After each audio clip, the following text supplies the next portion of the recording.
ডাঙৰকৈ ক'ব লাগিব জয় আই অসম জয় আই অসম। আজিৰ এই পবিত্ৰ দিনটোত আমাৰ মাজত উপস্থিত ভাৰত চৰকাৰৰ সন্মানীয় মন্ত্ৰী শ্ৰী সৰ্বানন্দ সোণোৱাল ডাঙৰীয়া, অসম চৰকাৰৰ মন্ত্ৰী অতুল বৰা ডাঙৰীয়া, চন্দ্ৰমোহন পাটোৱাৰী ডাঙৰীয়া, কেশৱ মহন্ত ডাঙৰীয়া, পীযুষ হাজৰিকা ডাঙৰীয়া, সাংসদ বিজুলী কলিতা মেধি ডাঙৰীয়ানী, বিধানসভাৰ উপাধ্যক্ষ নুৰুল মমিন ডাঙৰীয়া, সন্মানীয় বিধায়ক অতুল বৰা ডাঙৰীয়া, ৰমেন্দ্ৰ নাৰায়ণ কলিতা ডাঙৰীয়া, দিগন্ত কলিতা ডাঙৰীয়া, হেমাংগ ঠাকুৰীয়া ডাঙৰীয়া, দুৰ্গা দাস বড়ো ডাঙৰীয়া, অমিয় কুমাৰ ভূঞা ডাঙৰীয়া, অসম চৰকাৰৰ মুখ্য সচিবকে আদি কৰি বিষয়াসকল, আজিৰ এই অনুষ্ঠান তথা অসমৰ বিভিন্ন স্থানত সমবেত মোৰ শ্ৰদ্ধাৰ ৰাইজ, আইসকল, যুৱক যুৱতী, বন্ধু বান্ধৱীসকল, আৰু আজিৰ এই অনুষ্ঠানত আমাক আশীৰ্বাদ জনাবলৈ অহা শ্বহীদ পৰিয়ালৰ সন্মানীয় সদস্যসকল, শ্বহীদ স্মাৰক ক্ষেত্ৰ উদ্বোধন আৰু শ্বহীদ দিৱসৰ আজিৰ এই পবিত্ৰ দিনটোত অসম আৰু অসমীয়াৰ অস্তিত্ব ৰক্ষাৰ মহান সংগ্ৰামত আত্মবলিদান দিয়া ঐতিহাসিক অসম আন্দোলনৰ অমৰ শ্বহীদসকললৈ মই গভীৰ শ্ৰদ্ধাঞ্জলি নিবেদন কৰিছোঁ। শ্বহীদ পৰিয়ালসমূহৰ লগতে দীঘলীয়া অসম আন্দোলনৰ সময়ত ত্যাগ আৰু কষ্ট স্বীকাৰ কৰা, সমগ্ৰ জীৱনৰ বাবে পংগু হোৱা অসম আন্দোলনৰ সংগ্ৰামী বীৰ ব্যক্তিসকললৈও মই মোৰ আজিৰ দিনটোত শুভেচ্ছা জ্ঞাপন কৰিছোঁ। বিদেশী বিতাৰণক কেন্দ্ৰ কৰি আৰম্ভ হোৱা ঐতিহাসিক অসম আন্দোলনৰ সূত্ৰপাত হৈছিল অসমৰ জাতীয় জীৱনৰ এক জটিল সন্ধিক্ষণত। অসম আন্দোলনে দীৰ্ঘকাল ধৰি ৰাজ্যৰ ইতিহাসত এক নিৰ্ণায়ক স্থান দখল কৰি আহিছে। অসমবাসীৰ স্বদেশ প্ৰেম আৰু ত্যাগৰ উৎকৃষ্ট নিদৰ্শন অসম আন্দোলন আছিল অসমীয়াৰ অস্তিত্ব, স্বাভিমান, ভাষা, কৃষ্টি, সংস্কৃতি আৰু ঐতিহ্য সুৰক্ষিত কৰাৰ এক মহান সংগ্ৰাম। এই আন্দোলনে আমাৰ জাতিটোক নতুন সাহস দিলে, নতুন প্ৰাণ দিলে। অসমৰ বিদেশী বিতাৰণ আৰু অস্তিত্ব ৰক্ষাৰ আন্দোলনত প্ৰাণ আহুতি দিয়া প্ৰতিগৰাকী শ্বহীদ আমাৰ চিৰ নমস্য, তেওঁলোক আমাৰ প্ৰেৰণাৰ প্ৰতীক। 1979 চনৰ 2 ডিচেম্বৰ আমি মনত পেলাম তেতিয়াৰ মুখ্য নিৰ্বাচনী আয়ুক্ত শ্ৰী চাকধাৰে অসমত ভোট গ্ৰহণ স্থগিত নকৰাৰ সিদ্ধান্ত লয় আৰু ৰাইজৰ সিদ্ধান্তৰ বিপৰীতে মনোনয়ন গ্ৰহণৰ প্ৰক্ৰিয়া আৰম্ভ কৰে। 1979 চনৰ সাধাৰণ নিৰ্বাচনৰ মনোনয়ন পত্ৰ দাখিলৰ শেষ দিন তেওঁ 11 ডিচেম্বৰ বুলি ঘোষণা কৰে। অসমৰ ৰাইজে সিদ্ধান্ত লৈছিল যে আমি বিদেশী নাগৰিকক ভোটাৰ তালিকাৰ পৰা বাহিৰ নকৰালৈকে আমি অসমত নিৰ্বাচন হ'ব নিদিওঁ। শদিয়াৰ পৰা ধুবুৰীলৈ গণদেৱতা জাগ্ৰত হৈছিল। প্ৰতিগৰাকী ৰাজনৈতিক দল আৰু তেওঁলোকৰ সাম্ভাব্য প্ৰাৰ্থীসকলৰ ওচৰত গৈ ৰাইজে আহ্বান জনাইছিল যে আপোনালোকে নিৰ্বাচন নেখেলিব, কাৰণ আমাক এখন শুদ্ধ ভোটাৰ তালিকা লাগে, বিদেশী বিহীন আমাক এখন ভোটাৰ তালিকা লাগে। ৰাইজৰ কথা নুশুনি 1979 চনৰ 10 ডিচেম্বৰৰ ৰাতিপুৱা নিচেই পুৱাতে ৰাষ্ট্ৰপতি ফখৰুদ্দিন আলী আহমেদৰ পত্নী, কংগ্ৰেছ দলৰ প্ৰাৰ্থী বেগম আবিদা আহমেদে লাখটকীয়াৰ পৰা মনোনয়ন পত্ৰ দিবলৈ বৰপেটালৈ যাত্ৰা কৰিছিল। আমি লাখটকীয়াত উপস্থিত আছিলোঁ। তেতিয়া আমি ক্লাছ ৫ম মান শ্ৰেণীৰ ছাত্ৰ। লাঠিৰে বুটেৰে লাখটকীয়াতে পিকেটিংকাৰীসকলক আঁতৰাই KPS গিলৰ নেতৃত্বত বেগম আবিদা আহমেদে বৰপেটাৰ ফালে আগবাঢ়িছিল। ভবানীপুৰত আৰু গোটেই ৰাস্তাটোতে প্ৰবল প্ৰতিৰোধৰ সন্মুখীন হৈছিল। ভবানীপুৰৰ উজানবৰী গাঁৱৰ হাউলি কলেজৰ কলা বিভাগৰ প্ৰথম বাৰ্ষিকৰ ছাত্ৰ তথা ভবানীপুৰ আঞ্চলিক ছাত্ৰ সন্থাৰ সম্পাদক খৰ্গেশ্বৰ তালুকদাৰক পুলিচে চুচুৰাই ওচৰৰ খালত তেওঁক দলিয়াই পেলাইছিল। আলিবাটৰ ধূলি তেজেৰে ৰাঙলি কৰি খৰ্গেশ্বৰ তালুকদাৰে পুৱা নিশা আত্মত্যাগ কৰিছিল। আৰু 1979 চনৰ 10 ডিচেম্বৰৰ দিনটোত শ্বহীদ খৰ্গেশ্বৰ তালুকদাৰে নিজৰ তেজেৰে অসমৰ আৰু অসমীয়াৰ চৰণ ধুৱাইছিলে। আজি সেই 10 ডিচেম্বৰ শ্বহীদ খৰ্গেশ্বৰ তালুকদাৰে দেখুৱাই দিয়া পথেৰে 860 গৰাকী শ্বহীদে নিজৰ জীৱন বলিদান দিছিল অসম মাতৃক সুৰক্ষিত কৰিবলৈ, অসম মাতৃক সুৰক্ষিত কৰি এটা স্বাভিমানী জাতি বিকশিত জাতিৰূপে নিৰ্মাণ কৰিবলৈ।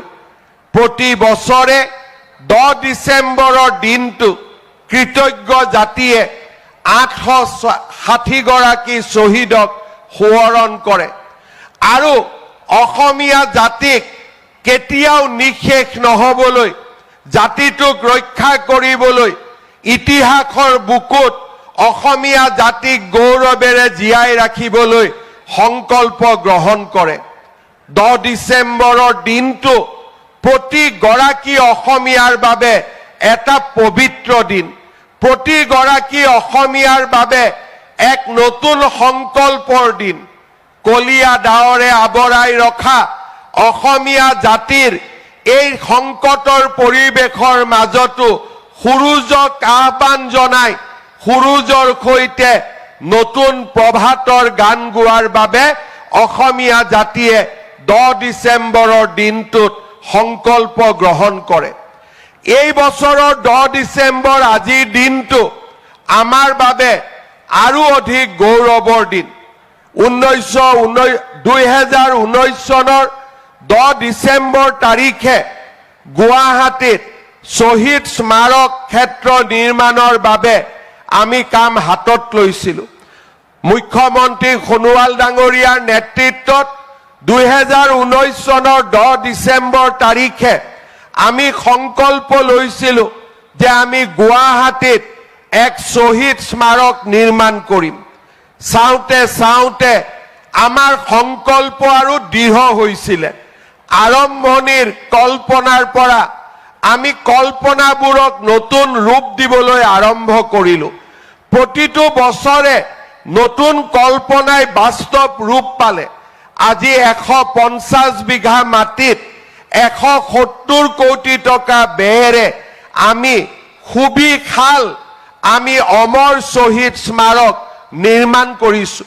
যোৱাকালি সন্ধিয়া আমি শ্বহীদ স্মাৰকত অক্ষয় বন্তিত অনল সংযোগ কৰি, অগ্নি সংযোগ কৰি তাক চিৰদিনৰ বাবে অসমৰ মাটিত অক্ষয় বন্তি ৰূপে জীয়াই ৰখাৰ সংকল্প হাতত লৈছিলোঁ। এইবাৰৰ শ্বহীদ দিৱস আমাৰ বাবে এক সুকীয়া তাৎপৰ্য বহন কৰি আহিছে। অকল সেই কাৰণেই নহয় যে এইবাৰৰ শ্বহীদ দিৱসত আমি শ্বহীদ স্মাৰক নিৰ্মাণ কৰিছোঁ। আজিৰ দিনটো এইবাবেও আমাৰ বাবে গুৰুত্বপূৰ্ণ যে এতিয়া জাতিয়ে জীয়াই ৰখাৰ এক নতুন সংগ্ৰামত লিপ্ত হৈছে। অসম আন্দোলনৰ 46 বছৰ পিছতো কৰবাত আমি সুৰক্ষিত নাছিলোঁ। আমাৰ জাতি মাটি ভেটিৰ ওপৰত প্ৰত্যাহ্বান আহিছিল। আমি অসমতে অসুৰক্ষিত অনুভৱ কৰিছিলোঁ। অসম চুক্তি স্বাক্ষৰ হৈছিলে, কিন্তু চুক্তি স্বাক্ষৰ হোৱাৰ পিছতো চুক্তিখনৰ কাৰ্যকাৰীকৰণ আৰু নতুন নতুন প্ৰত্যাহ্বানসমূহ গ্ৰহণ কৰাৰ বাবে সাহসৰ অভাৱে আমাৰ জাতিটোক দুৰ্বল কৰি পেলাইছিল। আমাৰ জাতিটোৰ ভিতৰে পৰা আমি কৰবাত নহয় কৰবাত দুৰ্বল হোৱাৰ এক প্ৰক্ৰিয়া আৰম্ভ কৰিছিলোঁ। সেই সময়তে আমি পুনৰবাৰ সংকল্প লৈছিলোঁ যে নহয়, আমি অসমৰ জাতি মাটি ভেটি ৰক্ষা কৰিম। আকৌ এবাৰ আমি দুৰ্দান্ত সংগ্ৰামত লিপ্ত হ'ম, যাতে অসমীয়া জাতিক আমি ইতিহাসৰ পাতত গৌৰৱেৰে জীয়াই ৰাখিব পাৰোঁ।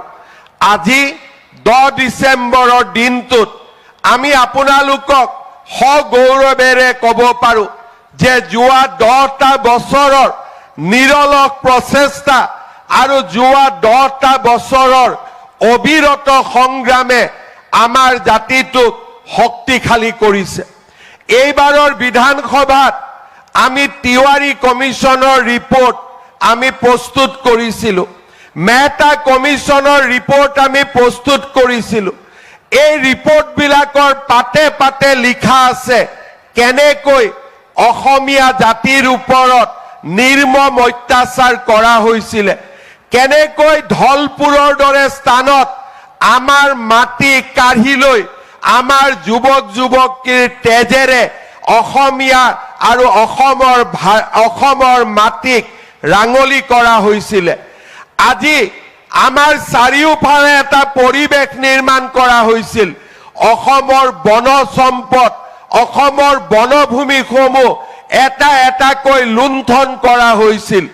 আৰু এটা সময় আহিছিল যিটো সময়ত অসমীয়া যুৱতীকো তেওঁলোকে হাতত ধৰি লৈ কৰবালৈকে লৈ যাবলৈ তেওঁলোকে কতো সাহসৰ অভাৱ অনুভৱ কৰা নাছিল। আমাৰ ওপৰত বিভিন্ন প্ৰকাৰে আমাৰ ওপৰত তেখেতসকলে শক্তিশালী হ'বলৈ চেষ্টা কৰিছিল। অচিনাকি মানুহসমূহে আমাৰ বৰঘৰলৈ সোমাইছিল, আমাৰ নামঘৰ সত্ৰ আমাৰ মাটিবোৰ দখল কৰিছিল।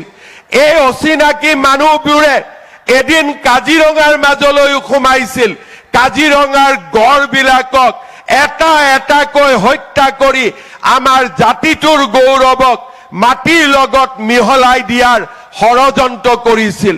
গোৱালপাৰা, ধুবুৰী এই জিলাবিলাকত লাহে লাহে অসমীয়া জাতিৰ স্বাভিমান আৰু অসমীয়া জাতিৰ গৌৰৱক তেওঁলোকে মাটিত মিহলি কৰি আমাৰ মাটি আমাৰ সংস্কৃতিক তেওঁলোকে ভৰিৰে আঘাত দিবলৈ প্ৰচেষ্টা কৰিছিল। আমাৰ অসমীয়া জাতিৰ সাংস্কৃতিক সম্পদসমূহৰ ওপৰত আক্ৰমণ কৰিছিল আৰু আটাইতকৈ ডাঙৰ অসমীয়া জাতিৰ অৰ্থনৈতিক স্বাধীনতাৰ ওপৰত তেওঁলোকে আক্ৰমণ আৰম্ভ কৰিছিল। এনেকুৱা এটা দিন আহিছিলে যে আমি কাম নকৰোঁ, আমি কাম নকৰিলে অসমীয়াই কেনেকে খাব আমি চাই লওঁ, তেনেকেও অসমীয়া জাতিক তেওঁলোকে প্ৰত্যাহ্বান জনাইছিল। মহাপুৰুষ শ্ৰীমন্ত শংকৰদেৱৰ জন্মভূমি বটদ্ৰৱাৰ ওপৰতো তেওঁলোকে তেওঁলোকৰ আগ্ৰাসী হাতেৰে আমাৰ সেই পবিত্ৰ ভূমিবিলাকো তেওঁলোকে হস্তগত কৰিছিল। আমাৰ জাতিটোৰ মাজত হতাশা আহি পৰিছিল আৰু এটা সময় আহিছিল যে আমাৰ জাতিটোৰ এচাম মুধা ফুটা লোকে আত্মসমৰ্পণ কৰিছিল। সাম্প্ৰদায়িক সম্প্ৰীতিৰ নামত অসমৰ জাতি মাটি ভেটিক লুণ্ঠন কৰাৰ ষড়যন্ত্ৰ কৰিছিল আৰু আমি দুৰ্বল হৈ আমি কাৰোবাৰ ওচৰত লাহে লাহে আমি আত্মসমৰ্পণ কৰাৰ বাবে আমাক প্ৰস্তুত কৰোৱা হৈছিল, আৰম্ভণি কৰা হৈছিল। আমাৰ জাতিটোৰ জীৱনলৈ এক নতুন কলা অন্ধকাৰ নামি আহিছিল। সেই সময়ত আমি প্ৰতিজ্ঞা কৰিছিলোঁ যে নহয়, 860 গৰাকী শ্বহীদৰ প্ৰেৰণাই আজিও আমাক উদ্বুদ্ধ কৰে। 860 গৰাকী শ্বহীদৰ প্ৰেৰণাই আজিও আমাক অসমীয়া জাতিৰ হৈ যুঁজিবলৈ আমাক প্ৰেৰণা যোগায় 2014 2016 2021 প্ৰতিটো নিৰ্বাচনতে আমি সংকল্প লৈছিলো যে আমি আমাৰ ৰাজনৈতিক ভৱিষ্যতক আমি কাৰোবাৰ ওচৰত আমি আমাৰ হাতৰ পৰা কাৰোবাৰ ওচৰলৈ হস্তান্তৰিত হ'ব নিদিও অসমীয়াই ৰাজনৈতিকভাৱে সাংস্কৃতিকভাৱে অৰ্থনৈতিকভাৱে এঘৰি যুঁজিবলৈ সাজু হৈছিল আজি 10 বছৰ পিছত আমি ক'ব পাৰো সাহসেৰে ক'ব পাৰো যে এতিয়া অসমীয়া জাতিৰ লগত যদি কোনোবাই যুঁজিবলৈ সাহস কৰে তেওঁক উপযুক্ত শিক্ষা দিবলৈ আজি আমি প্ৰস্তুত আৰু আজি আমি প্ৰয়োজন হলে এঘৰি যুঁজিবলৈও আমি সাজু আছো চাওঁতে চাওঁতে কাজিৰঙাৰ গড় হত্যাবোৰ বন্ধ হ'ল চাওঁতে চাওঁতে অসমৰ বন সম্পদসমূহক লুণ্ঠন কৰা মাটি লুণ্ঠন কৰা সকলৰ পৰা আমি মাটিবোৰ কাঢ়ি আনিবলৈ আৰম্ভ কৰিলো চাওঁতে চাওঁতে বটদ্ৰৱাৰ ওচৰে পাজৰে যিসকলে সোমাবলৈ সাহস কৰিছিল তেওঁলোকক আমি উভতাই দিলো আৰু আজি অসমত যদি কোনোবাই অনুপ্ৰৱেশ কৰিবলৈ চেষ্টা কৰে ৰাতিপুৱা আহিলে 2 ঘণ্টাৰ ভিতৰতে তেওঁলোকক উভতাই দিয়াৰ প্ৰক্ৰিয়াও আমাৰ এই চৰকাৰ আৰু অসমীয়া সমাজে আৰম্ভ কৰিলে আজি অসমীয়া সমাজে অৰ্থনৈতিকভাৱেও স্বাৱলম্বী হ'বলৈ আৰম্ভ কৰিলে আজি আমি এখন নতুন অসমৰ সপোন যিখন অসমৰ সপোন 860 গৰাকী শ্বহীদৰ আত্মসমৰ আমাৰ যি তেওঁলোকৰ ত্যাগ আছিলে আত্মত্যাগৰ ভেটিত নিৰ্মাণ কৰা এখন আমি সৰ্বাংগ সুন্দৰ অসম স্বাভিমানেৰে পৰিপূৰ্ণ অসম এখন নতুন অসম নিৰ্মাণৰ বাবে আজি আমি আগবাঢ়িব পাৰিছো আজি আমাৰ ৰাজ্যখনত আগতকৈ আমি সুৰক্ষিত অনুভৱ কৰিছো কিন্তু আমাৰ সংগ্ৰাম দীঘলীয়া আমি সকলোৱে জানো চাওঁতে চাওঁতে আমি অসমত লাহে লাহে সংখ্যালঘিষ্ঠ হোৱাৰ ফালে আমি আগবাঢ়িছো 2027 চনৰ লোকপিয়লত আমি দেখা পাম যে আমাৰ সংখ্যা লাহে লাহে 60% তললৈ নামিব আৰম্ভ কৰিব কাৰণ এটা সময়ত আমি কোনেও চিন্তা কৰা নাছিলো যে আমি নিজৰ মাটিতে সংখ্যালঘিষ্ঠ হ'ম আপোনালোকে যদি দেখা পায় অসমত নিৰ্মাণ হোৱা অসমত আৰম্ভ হোৱা প্ৰতিটো কামতে আজি লাহে লাহে জনসংখ্যাৰ প্ৰভাৱৰ কাৰণে অসমীয়াৰ পৰিৱৰ্তে অচিনাকি মানুহসকলে নেতৃত্ব ল'বলৈ বিচাৰে আজি অচিনাকি মানুহৰ সংখ্যা অসমত বাঢ়ি গৈ আছে আৰু আজি তেওঁলোক মাত্ৰ নিৰ্দিষ্ট অঞ্চলতে সীমাবদ্ধ নাথাকি শদিয়া তিনিচুকীয়া ডিব্ৰুগড়লৈ যোৱাৰ বাবেও তেওঁলোক সাজি হৈছে আজি কেইদিনমান আগতে আমি দেখা পাইছিলো আমি এটা পৰিসংখ্যা লৈছিলো যে আমাৰ মাটিবোৰ আমি কাক বিক্ৰী কৰি আছো মই পৰিসংখ্যা দেখি স্তম্ভিত হৈছিলো যে আমাৰ খিলঞ্জীয়া থলুৱা লোকে আনকি তিনিচুকীয়া ডিব্ৰুগড় জিলাটো অচিনাকি লোকক নিজৰ মাটি বিক্ৰী কৰিছে কাৰণ তেওঁলোক মাটি চহাবলৈকে নাহে তেওঁলোকে মাটিত চিৰস্থায়ীভাৱে থাকিবৰ কাৰণে আহে এবছৰ মাটি চহাব 2 বছৰ মাটি চহাব তৃতীয় বছৰৰ দিনা ক'ব এই মাটিৰ ময়ে মালিক গতিকে এই মাটিৰ পৰা আপুনি আঁতৰি যাওক সেই কাৰণে আমি নিজে খেতি কৰিম কোনোবাই আমাক আহি খেতিত সহায় কৰিব নালাগে আমাৰ মহানগৰ নগৰসমূহৰ দোকানবিলাকক আমি আমাৰ যুৱক যুৱতীক কামত ৰাখিম আমাৰ ফ্লাইঅভাৰ ফুটপাথত অচিনাকি লোকক আমি ব্যৱসায় কৰিব নিদিও আমাৰ যুৱক যুৱতীয়ে তাত ব্যৱসায় কৰিব তেনে সংকল্প আমি 10 ডিচেম্বৰৰ দিনটোত ল'ব লাগিব নহলে আমাৰ জাতিটো কেতিয়াও বহুত দিনলৈ জীয়াই থাকিব নোৱাৰে আমাৰ জাতি জীয়াই থাকিব লাগিব অসমীয়া জীয়াই থাকিব লাগিব আৰু অসম আৰু অসমীয়া যদি আমি জীয়াই থাকিব লাগে আমি নিৰন্তৰভাৱে সংগ্ৰাম কৰি যাব লাগিব 860 গৰাকী শহীদৰ কেঁচা তেজক মনত পেলাই আমি যতে যেনেকে পাৰো আমি জাতিটোক সুৰক্ষিত কৰাৰ বাবে চেষ্টা কৰি যাব লাগিব যোৱা 5টা বছৰত লাখ লাখ বিঘা মাটি আমি অচিনাকি মানুহৰ হাতৰ পৰা মুক্ত কৰিছো আজি অসমত চৰকাৰী চাকৰি অচিনাকি মানুহে নাপায় মাত্ৰ চিনাকি মানুহে পাব তাৰ ব্যৱস্থা আমি কৰিছো আমি প্ৰতিটো পৰ্যায়তে আমি প্ৰচেষ্টা কৰিছো অসমীয়া ভাৰতীয় মানুহৰ মাটি যাতে অচিনাকি মানুহলৈ হস্তান্তৰ নহয় আমি বিধানসভাত আইন এখন আনিব খুজিছো যি আইনৰ দ্বাৰা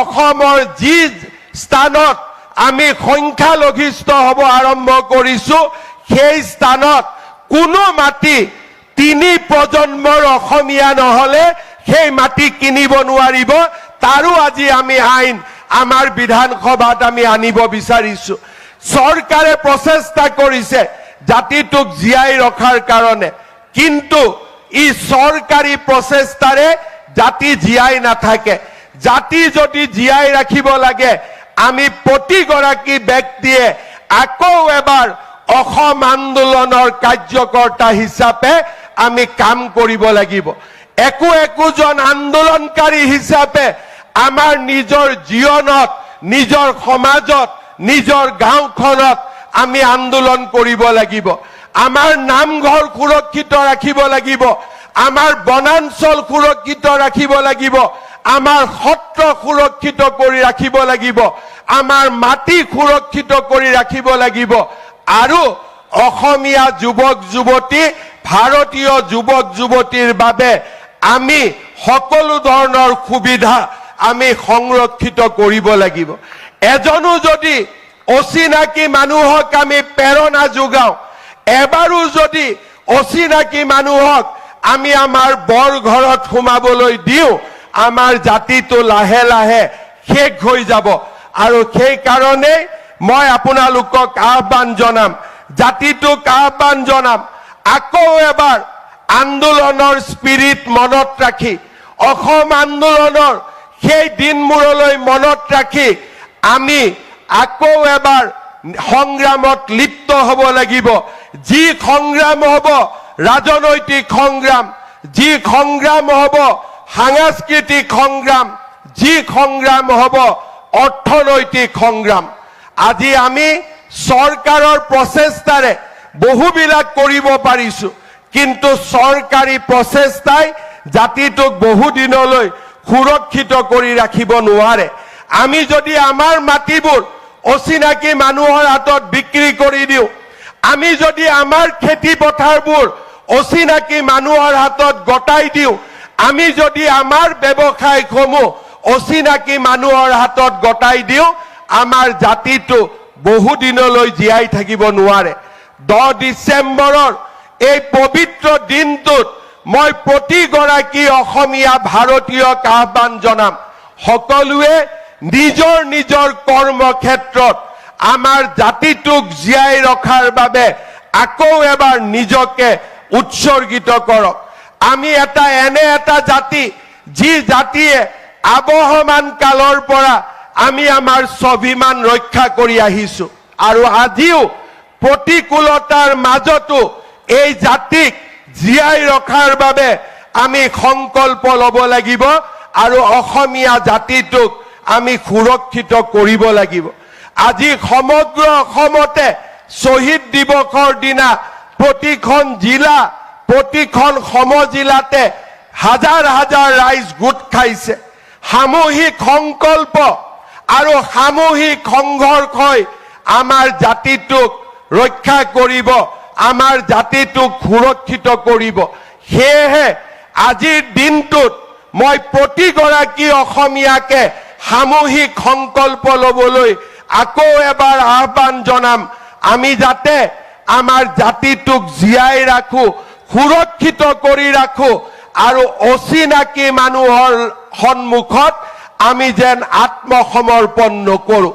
যি ধৰণে শ্বহীদ খৰ্গেশ্বৰ তালুকদাৰে আত্মসমৰ্পণ কৰা নাছিল, ধুলাৰ শ্বহীদে, পংকাৰ শ্বহীদে যি ধৰণে আত্মসমৰ্পণ কৰা নাছিল, ধলপুৰৰ শ্বহীদে যেনেকৈ আত্মসমৰ্পণ কৰা নাছিল, আমাৰ জাতিয়েও আৰু ভৱিষ্যতে কেতিয়াও আমি আত্মসমৰ্পণ নকৰো, তাৰ সংকল্প আমি ল'ব লাগিব।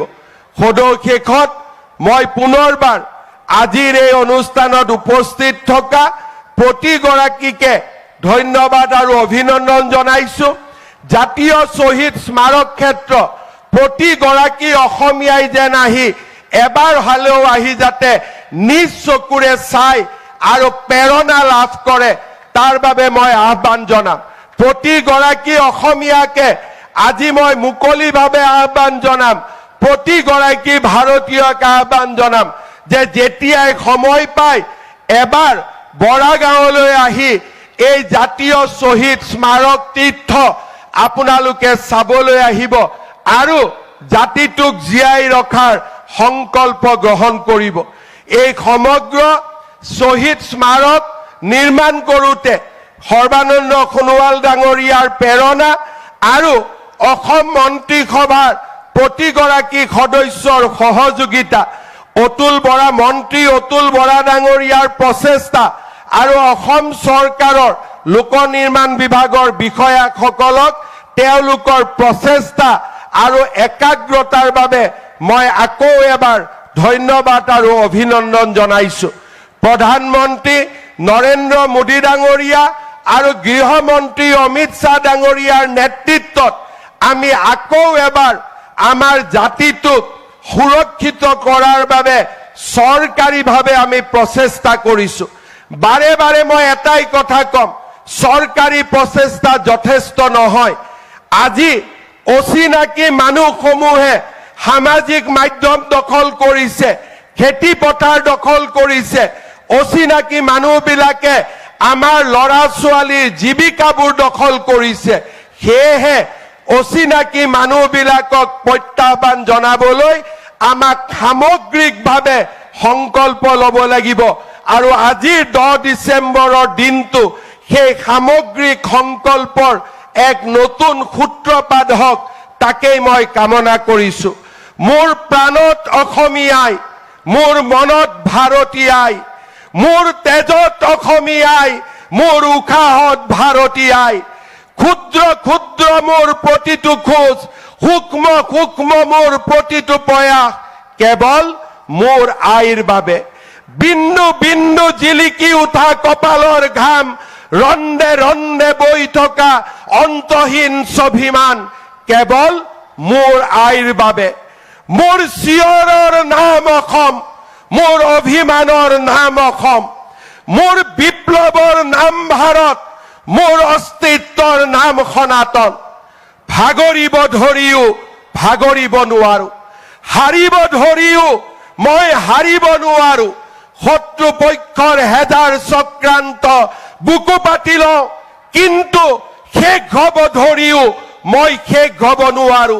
মোৰ জাতিৰ সেনানী মই, মোৰ জাতিৰ প্ৰহৰী মই, অক্লান্ত পৃথিৱীৰ দৰে মই দৌৰিবই লাগিব, ৰণুৱা ঘোঁৰাৰ দৰে চেকুৰিবই লাগিব।